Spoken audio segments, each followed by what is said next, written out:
Hey guys, I'm back. Main event. I'm Daniel, and yeah, brand new year. Happy New Year. Hope you guys are having a good one, and I hope you guys ain't too hungover from last night. It happens to the best of us. Happens to the best of us. And you definitely don't need a drink for this one. We're going back to WCW. That's unfair, actually. I prejudge WCW every time. It wasn't a bad one. It wasn't a bad one this time. So let's do it. We're doing Starrcade 91. So we're going back to December 29th, 1991, at the Norfolk Scope at Norfolk. What was that, Virginia? And for like 9,000 fans. So yeah, main event is the Battlebowl Battle Royal, which is the finals of the whole the Lethal Lottery Battlebowl thing. Yeah, the Battlebowl Battle Royal, I guess that's what you call it. Yeah, basically what it was, you had this lethal, you had all these people. I forget how many it was total, but you had a tournament, and you basically had, I think it was 32. But I'm blanking. It could have been more than that. I think we had 20 people in this Battle Royal. So we'll say we had 40 people. So basically what they did was they went ahead and randomly drew out the names and they put them together in tag teams. And then, of course, they had to compete in a tag match. So even if you didn't like your partner, but you still wanted to go on and win the tournament, you had to get along at least for that first round. So then once you and your partner would win, you'd move on to the Battle Royal, the Battle Bowl. And then, of course, once all, the matches win, you get your 20 in there. It was a 2-ring Battle Royal. And, yeah, basically you start in one ring, and you had to eliminate your opponent, not just over top or whatever. You had to do it like toward the other ring. Like you had to go over the top rope, but then just get them into that other ring. Once you go over the top rope and got in the other ring, and it was like, all right. And then the second stage began, and then in that one, once you got tossed over the rope, you were just out. Now, interesting, and then of course, the last person standing in the first ring gets a breather, and then of course when the person wins the second one, then they would meet, and then it was just the final of the Battle Royal, and then winner takes all. This was a match that I was looking forward to this because I'm a big fan of tournaments anyways. And this is just kind of a wacky one, so I was just like, I'm sold. I'm sold. Let's do this. The big storyline going into this one, do a little build up here, was like poor Sting. Like seriously, Sting was just kind of getting cocked over everywhere. Alright, so Ric Flair leaves the company, and Luger kind of takes his spot. He would eventually go on to win the world title. Of course, he was a U.S. champion at the time, so he gave that belt up. Sting would go on to win that belt in a tournament.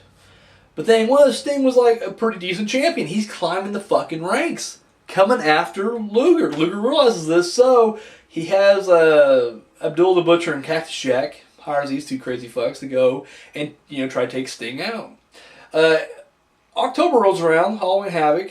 And, yeah, we got Rick Rude making his appearance, and he's just like, I'm going after Sting. Like, I'm coming after Sting. I think he actually said, like, he's going to start taking out the top dogs, but he was just like, it was Sting. Like, that was his first target, and guess what? It was Sting. So, Luger goes ahead and takes advantage of this. So, Clash of Champions, I don't know which one, 20,000, 35, I don't know. Clash of Champions 2, it doesn't matter. One of the Clash of Champions of that year, it was Sting versus Rick Rude, and prior to the match, Luger attacks Sting, injures him, takes his knee out, and of course this would allow Rude to pick up the victory, and of course become the U.S. champion. So all this is kind of going into the Battle Bowl. So we get to the finals here, and we get all 20 guys in there, and I didn't know some of these guys. Like, once again, I'm just kind of, who the fuck's this guy? Who the hell's Todd Champion, right? Am I right? Did he have a good career for this? But yeah, I'm watching everything, and it's a decent battle royal. Like, I won't lie. Like, I want to knock it. There are some flaws in this, namely being like people were just kind of tired of like trying to get. Because that's the thing, like everybody gets knocked out of the ring early, but it's like it doesn't count. You got to throw them into the other ring.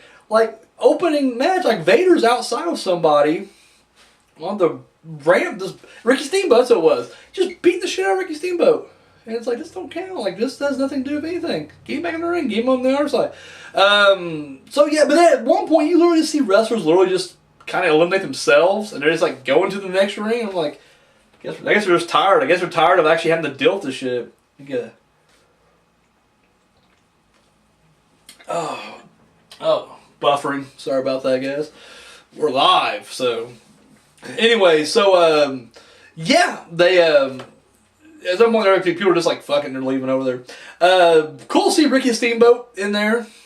Like I said, I haven't seen him since his series with Flair. So, and I never watched WCW at this era. So I knew Steamboat was an active wrestler, but I didn't watch it. This is the first time we're seeing in the main event Steve Austin. Of course, I know him as Stone Cold, but at this point he's Stunning Steve.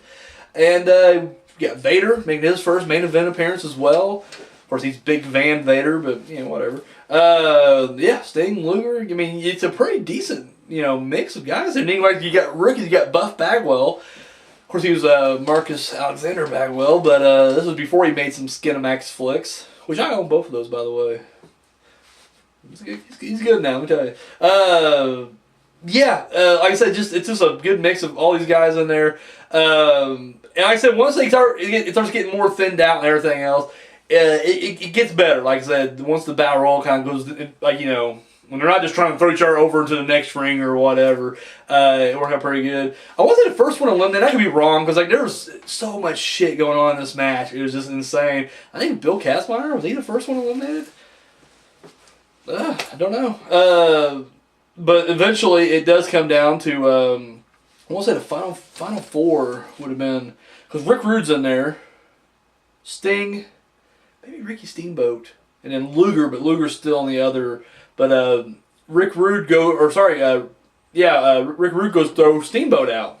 And of course Steamboat skins the cat, but he comes over, he wraps his legs around Rude's head and pulls him over. Now as Steamboat's trying to get back in the ring, Rude grabs up and pulls him off. So this is, they're both out, and then it comes down to Sting and Luger. And of course, that goes on for fucking ever. Like, I like it. Don't get me wrong, I don't make it sound like, oh God, I couldn't, No, I mean, it was like the third and final phase of this match.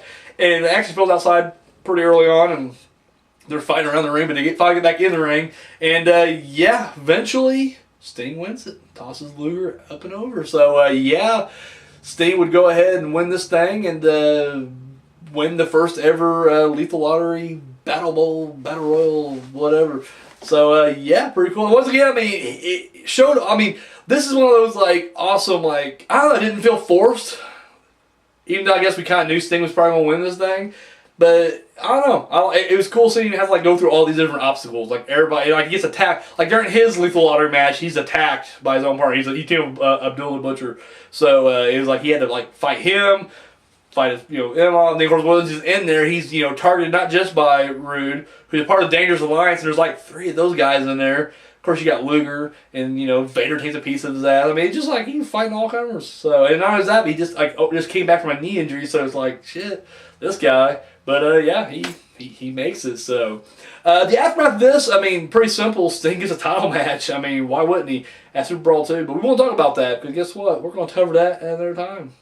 So yeah, that's all I know. I liked it. Like I said, I'm a fan of Battle Royals. Actually, I'm a fan of this pay-per-view. Oddly enough, I know we're just doing main events here, but I do like the concept of this pay-per-view. Something I think I'll bring back. We need to bring back this tournament-centric pay-per-views anyways. I'm tired of just seeing the same. I don't care what you call the pay-per-views. They're all the same fucking pay-per-view. A TLC to me is the same as Extreme Rules. Who gives a shit? It's all the same garbage. Give me a King of the Ring. Give me this Lethal Lottery. Bring that shit back. WWE today it's horrible. There's rumor they were going to get rid of the Survivor Series. And I just was this is a pay-per-view name, but the match itself, I'm what the fuck? Is it really going to kill them to have one pay-per-view out of their 30 they have a year and dedicate it to this classic stuff? I don't know. It's ridiculous to me. So anyways, there we have it. I liked it. Like I said, I'm a big fan of Battle Royals. 2-ring Battle Royals cool. Like I said, it is different, with the stipulation we get thrown to one ring first and then out, but it's not enough to take away from your enjoyment. It's good. I'm not crying about it. So, I fucking got something else there. No, got nothing. So yeah, enjoyed it. So that's it. Let me know what you guys thought about the match down below. Better yet, because this took place in December, the same time this Tuesday in Texas took place. Which one do you think is better? I gotta say, in all honesty, just from a main event standpoint, well, let's go main event standpoint.